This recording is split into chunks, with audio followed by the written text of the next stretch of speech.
লীগ নিষিদ্ধের দাবিতে রাজপথে নাগরিক পার্টি। ক্যান্টনমেন্ট থেকে রাজনীতিতে হস্তক্ষেপ মেনে নেওয়া হবে না, পুনর্বাসনের চেষ্টা হলে দমনের হুঁশিয়ারি।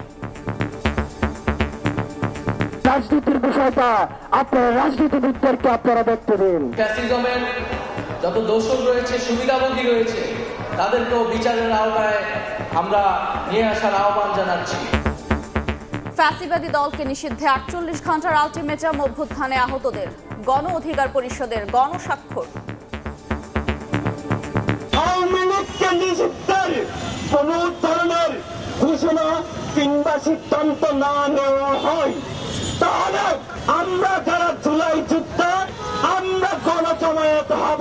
আওয়ামী লীগ একটি খুনি মাফিয়া এবং একটি গণহত্যাকারী গোষ্ঠী।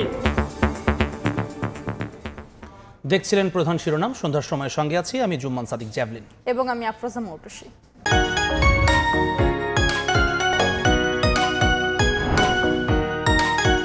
এবার অন্যান্য শীর্ষ সংবাদ। অনির্বাচিতদের ক্ষমতায়নের চেষ্টা দেখছে বিএনপি। ঐক্যমত্য কমিশনের প্রশ্নের ধরন নিয়ে প্রশ্ন। স্বৈরাচারের ফিরে আসা ঠেকাতে সব দলের ঐক্য চান তারেক রহমান। একাধিক গণমাধ্যমের মালিক হতে পারবে না কোনো কোম্পানি।